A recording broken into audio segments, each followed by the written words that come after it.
ఎడారిలో జలధారలు. రచన doctor K. Job Sudarshan.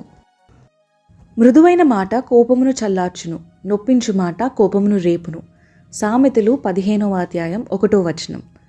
కొంతమంది మాట్లాడితే కొంప మునిగిపోయినట్లు, పిడుగులు పడినట్లు ఉంటుంది. ఆవేశం, ఆక్రోశం అన్నీ పొడసూపుతాయి. మరి కొంతమంది మాట్లాడితే మల్లెలు విరిసినట్లు, మంచిగంధం పూసినట్లు, తేనె జల్లులు కురిసినట్టు ఉంటుంది.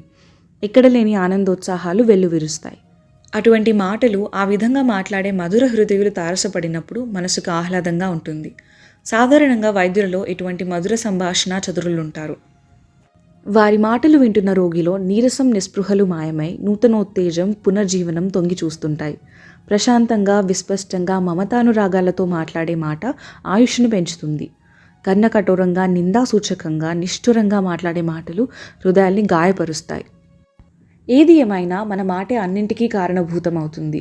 మన మాటే మనకు గౌరవాన్ని, అగౌరవాన్ని కూడా తెస్తుంది. ఇతరులకు మన మీద ప్రేమాభిమానాలు కలిగించేది, అసూయ ద్వేషాలు రగిలించేది మన మాటే. నోరు మంచిదైతే ఊరంతా మంచిదే అంటారు. మృదువుగా, ఆకర్షణీయంగా, ఆదరణీయంగా మాట్లాడడం ఒక కళ. ఇటువంటి కమ్మని సంభాషణతో ఎంతటి కష్టతరమైన పనినైనా సాధించవచ్చు. పెడసరంగా, విసురుగా మాట్లాడితే ఒక్కోసారి అయ్యే పని కూడా కాదు. తమని యుద్ధానికి పిలవలేదని, కలుపుకోలేదని ఎఫ్రాయిం వారు గిద్యోనును నిలదీశారు. అతడెంత మృదువుగా జవాబిచ్చి వారి కోపం చల్లార్చాడో చూడండి.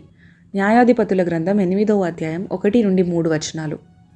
కొందరు మాట్లాడితే కొట్టినట్టు ఉంటుంది, కొందరు మాట్లాడితే ముద్దు పెట్టుకున్నట్టు ఉంటుంది. మన దేశంలో నదులు లేవనా ఈ యోర్దాను దాకా రావడం, ఈ చిన్న నదిలో నేను మునగాల అంటూ చిరుబుర్రలాడాడు కుష్ఠరోగి నయమాను. అతని సేవకుల్లో ఒకడు ఎంతో అనునాయంగా మాట్లాడి ఒప్పించాడు. 2వ రాజులు 5వ అధ్యాయం 13వ వచనం. మీ సంభాషణ ఉప్పు వేసినట్టు ఉండడం అంటే ఏమిటో ఆలోచించావా? ఆ అమ్మగారితో మాట్లాడితే సమస్య తీరకపోయినా మనసుకు హాయిగా ఉంటుంది అని కొందరు స్త్రీలను గురించి ఇతరులు అనడం విన్నాను. మనసులో ఉన్న ప్రశాంతత, పరిశుద్ధత మాటల్లో వినిపిస్తుంది. ఆయన పెదవులపై దయారసం పోయబడి ఉన్నది.